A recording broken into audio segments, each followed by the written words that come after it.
Bonjour, j'espère que vous allez bien, c'est Janine et dans cette vidéo, je vais vous parler de comment savoir si un investissement est un bon investissement.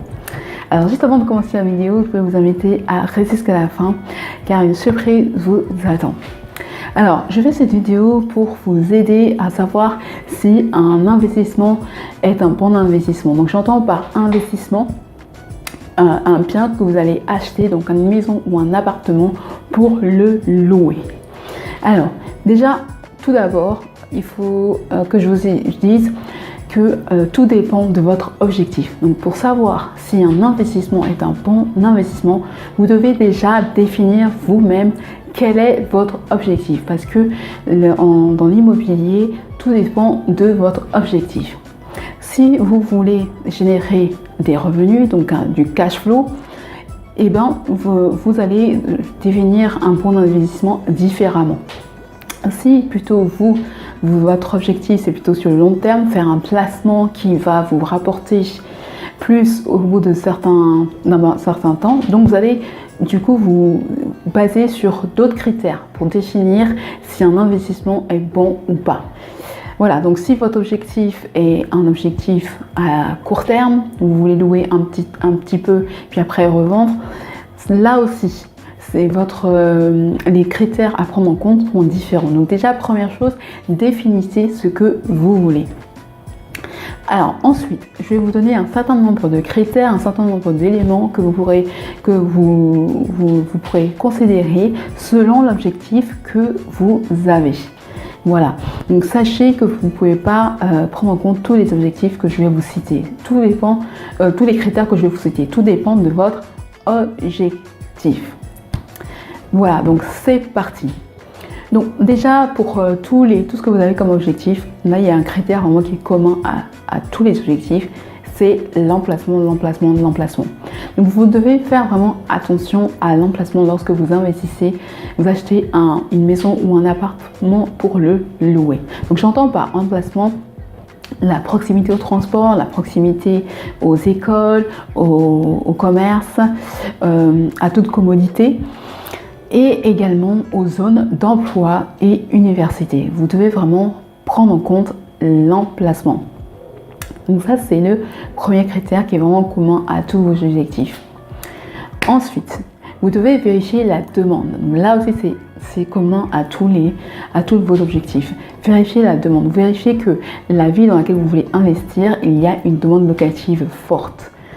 Voilà, donc ça c'est important si vous voulez vraiment que votre investissement fonctionne. Donc dans mes précédentes vidéos, je vous ai déjà montré plusieurs moyens de pouvoir tester la demande, vérifier la demande dans une ville. Donc je vais vous mettre en i les vidéos dans lesquelles je vous parle des différents moyens qui vous permettent de tester la demande locative. Troisième critère.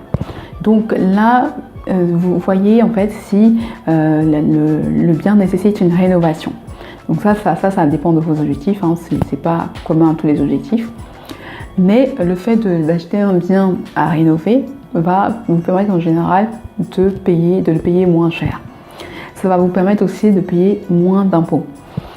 Voilà, donc ça, tout dépend de votre objectif. Quatrième critère. Alors, vérifiez si la zone est à fort potentiel d'évolution par rapport au prix de l'immobilier. C'est-à-dire que c'est une zone, il y a beaucoup de probabilités que le prix au mètre carré du marché augmente dans les prochaines années.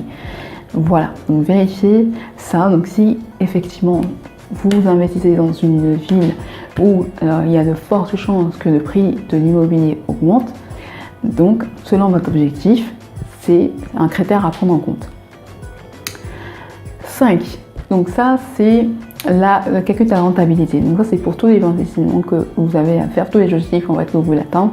Calculer la rentabilité. L'idéal, c'est que la rentabilité atteigne 10%. Mais si vous avez un bien qui s'autofinance, c'est déjà bien. Après, vous êtes formé, investissez dans un bien qui s'autofinance. Juste vérifier que le bien puisse se revendre facilement. Comme ça, même s'il s'autofinance et que vous attendez 4-5 ans, vous pourrez le vendre et générer un bénéfice. Donc il vaut mieux investir dans un bien qui s'autofinance, voilà, même si vous n'avez pas une rentabilité qui atteint 10%, parce que là vous allez commencer déjà à votre investissement en fait. Avec le temps, ça va prendre de la valeur et vous allez pouvoir revendre. Que ne rien faire, parce que là, si vous ne faites rien, vous n'allez rien récolter. Voilà, donc il y avait aussi autre chose que je voulais vous dire, c'est vraiment à chaque fois que vous achetez un appartement ou une maison, pensez toujours revente, parce que vous ne savez pas ce que l'avenir vous réserve, vous ne savez pas si vous allez devoir revendre ce bien, vous ne savez pas. Donc toujours pensez revente et choisissez votre bien en fonction de la revente. Il sera beaucoup plus facile pour vous de le revendre si jamais vous devez le revendre. On ne sait jamais ce que l'avenir nous réserve. 6e critère. Alors, vérifiez le prix du bien. Donc, si le prix du bien est en dessous du marché, c'est l'idéal. Mais ce n'est pas toujours possible parce que, bien évidemment, c'est la loi de l'offre et de la demande qui décide. Donc, l'idéal, si votre bien est en dessous du prix du marché, c'est que c'est un très bon investissement. Mais malheureusement, selon la loi de l'offre et de la demande, vous ne pourrez pas toujours avoir un bien au prix en dessous du prix du marché. Mais un bien qui est déjà au prix du marché et qui est rentable est toujours bien. Ensuite, vous avez quelque chose auquel il faut vraiment tenir compte, un critère, quel que soit le type d'investissement, ce sont les parties communes. Investissez dans un appartement qui se trouve dans un immeuble qui est bien entretenu, dont les parties communes sont bien entretenues, tout simplement parce que vous ne pourrez rien ni faire si les parties sont mal entretenues. Vous ne pourrez pas faire vraiment de grands changements à vous tout seul. Donc, cherchez des biens qui sont dans des copropriétés bien entretenues. Voilà. Donc, si vous trouvez un bien de copropriété bien entretenu, ça c'est un des critères intéressants pour choisir votre bien. La qualité de la vie. Donc, j'en ai déjà parlé dans une précédente vidéo. Pareil, votre locataire, ce qu'il recherche, c'est d'être au calme, c'est une ville agréable à vivre. C'est ça qu'il recherche. La plupart des locataires recherchent ça.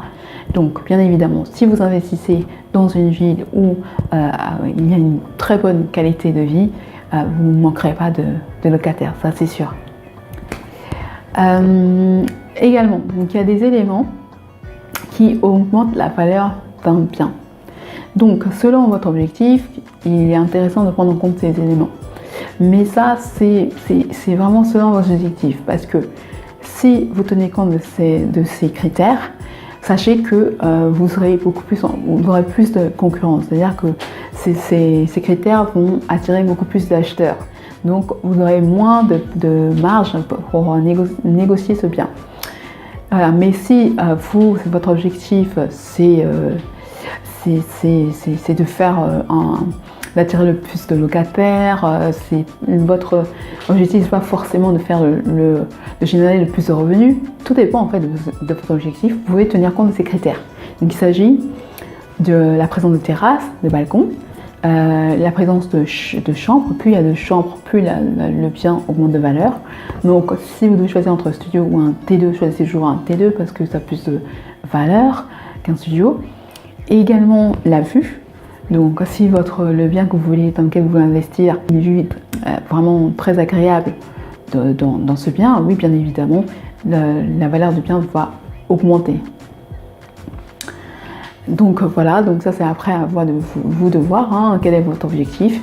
Et selon votre objectif, vous prenez en compte ou non ces critères.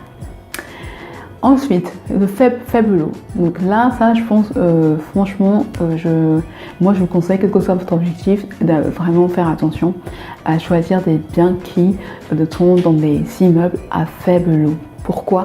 Parce qu'un immeuble avec beaucoup d'étages, avec beaucoup d'appartements, va forcément nécessiter beaucoup plus de frais à l'entretien, à la rénovation.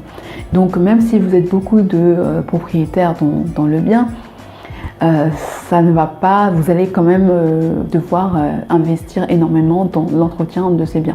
Tandis que si vous achetez un appartement dans un immeuble avec peu de lots, les frais ne seront vraiment pas énormes. Vous n'aurez pas énormément à investir dans l'entretien de cet immeuble. Ensuite, donc ça, je ne pouvais ne pas parler de ça, j'en ai déjà parlé dans une précédente vidéo, ce sont les charges. Donc préférez des biens à faible charge. Voilà, donc ça, ce sont des biens vraiment très intéressants, quels que soient vos objectifs, ce sont des très intéressants dans lesquels il est très intéressant d'investir.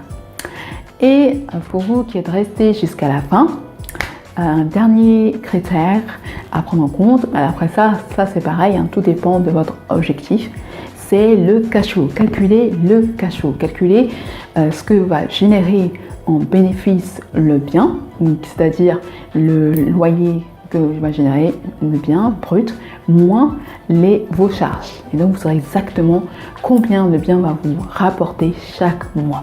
Donc ça, c'est vraiment à savoir si vous avez une stratégie cash flow. Ça, c'est indispensable, en plus de la rentabilité, de calculer le cash flow. Combien va vous rapporter le bien pour savoir si il est bon ou non d'investir dans ce bien. Voilà, donc c'était tout.